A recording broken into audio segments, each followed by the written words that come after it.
So first off, I feel that the module really inspired me to go out and make films in a very, expressive, abstract and experimental way, rather than taking the traditional approach of, writing a screenplay, trying to develop it into something which might require actors and crew, etc. Um, so I found it quite fun seeing what I could produce by myself, with just the help of a couple unprofessional actors. My first film, Postcards from Europe, was the still image film addressing the question, what is the meaning of Europe?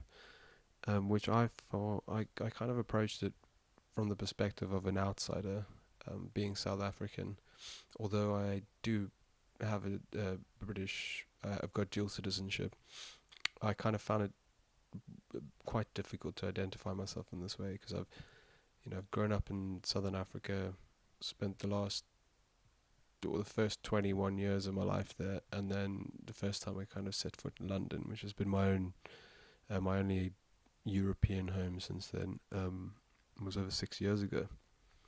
Watching the Year of the Nail, or Anyo Unyo, I think it was called, by Jonas Cuaron, was it was really inspiring, for the approach that I was going to take with this film, because I'd never actually seen a feature film which made use of still imagery, and didn't actually realize how effectively the medium could be used to tell a story. In the same way, I began to take my own existing photographs and constructing a sort of loose narrative, and then I kind of, worked with it, filled in the gaps with my own new photographs, and in some cases, photos that I found on the internet, to make it all make sense. So, as the title kind of suggests, the a significant factor in developing the style of the dialogue was to try and make it seem like a series of excerpts written on the back of the postcards, which are displayed, throughout the film. I think I try to use sound a lot, especially sounds that would morph into one another, which was done because I really wanted to try and represent the process of remembering, of the ways in which memories often blur into one another. And I was really interested in the idea that when we remember back on an event, there's almost never a clearly defined start or finish, but just kind of a series of impressions or moments which, jump around in chronological order. And I knew that obviously this is a really abstract process itself, so the best approach would be to be quite abstract with the image and with the sound. So, each of the photos, the black and white photos that I use, kind of were the impressions, loosely ordered, and then they were kind of punctuated every now and then with flickering abstract imagery.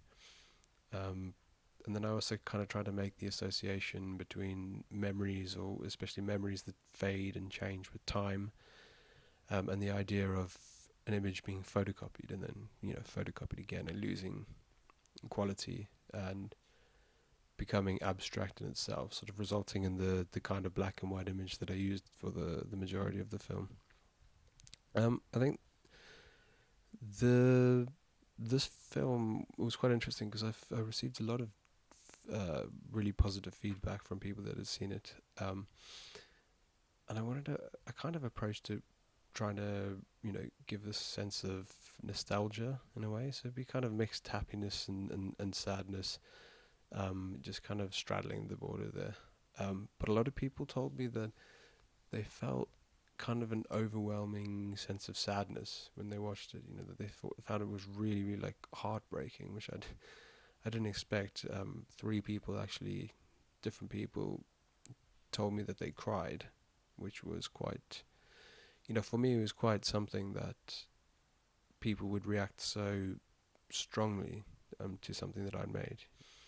My second film was called Access. It was about multiculturalism, which I think I found to be the most fun overall.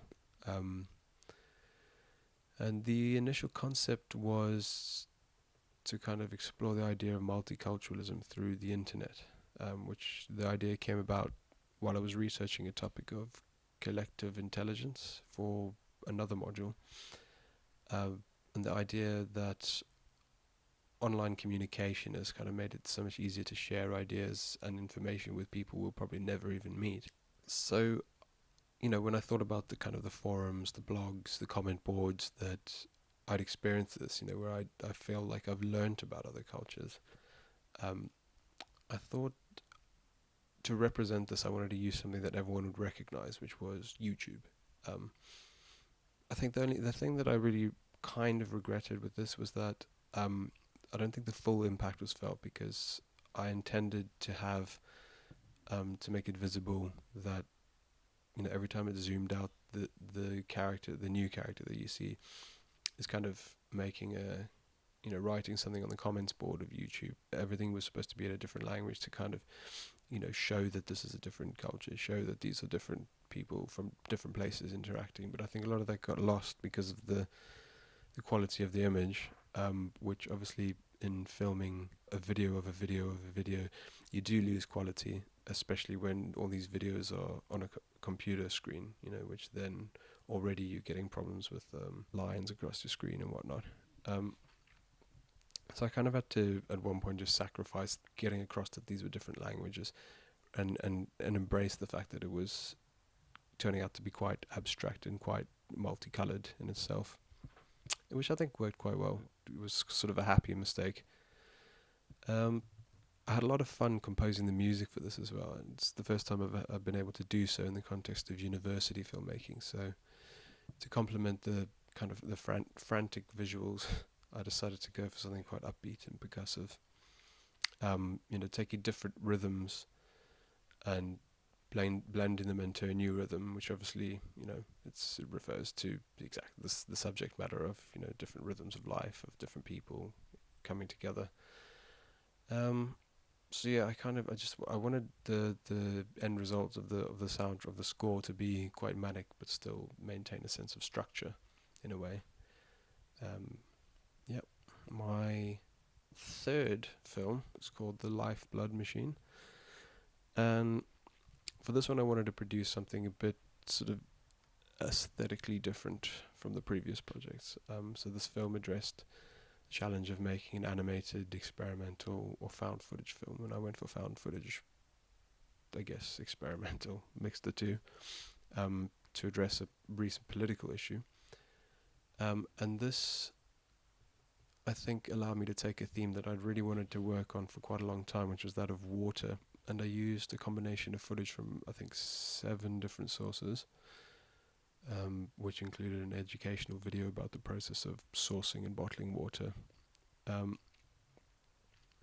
And in the approach to this film, I think one of the subjects of interest to me was, and which I've been following for for a fair amount of time, with the various controversies surrounding Nestle, the company Nestle, which involved their apparent beliefs that all water should be privatized rather than government controlled in order to more effectively manage its distribution. And I say apparently because Nestle actually went back and denied that they'd ever said that, even though the interview I've included as part of the soundtrack to this film, and he clearly states exactly that. So yeah, I think that's definitely the main issue that I wanted to explore in this film. But I also felt that I didn't want to structure it in a style that would attack this issue head on, because I think that there's a lot of aspects. It's quite a complex argument, and there's a lot of sides to it. And I think that the format of a 1 to 5 minute film wouldn't really be able to tackle them effectively. So I didn't want to make sort of an awareness campaign, kind of video, but rather make it more experimental, so that these issues are more vague. I mean, they're there, but they add to the more general focus of this film, which is our relationship with water, our dependence on water, which is what the title's all about. I think it uses material which you kind of never really sure about. Like, we see blood under a microscope, but it doesn't really look like anything but a flowing big mass of pink, just like the water as well, which I colorized to look kind of the same and make the connection between the two. We strengthen the connection between the two visually. the sounds are also really heavily distorted and manipulated, so it becomes quite difficult to make clear connections, which I actually liked because I felt that although the points are connected quite literally in the sense of, the Nestle material and the bottling of water, and you see a lot of that, this sort of mechanized side of it, this industrial side of it, money making side of it. Um, and then there was the more metaphorical images with, the swan taking flight. So the film became a bit more focused on creating a sort of a certain feeling, through the color scheme and the intercutting of the various movements, rather than trying to make a solid point. Uh, the main medium I used to encourage people to watch these films was obviously Facebook, because I think this is probably my only social networking platform. But this is quite effective because I think, especially with my first film, because people who'd never seen a film that I'd made, I haven't really made any that I put on Facebook. They seemed to be quite inquisitive, and then turned out to be really supportive. I also submitted my first two films to a few websites. Like one of them was Short of the Week, to try and get these films seen outside of my own circle of friends and family and acquaintances. But so far, none of the submissions have been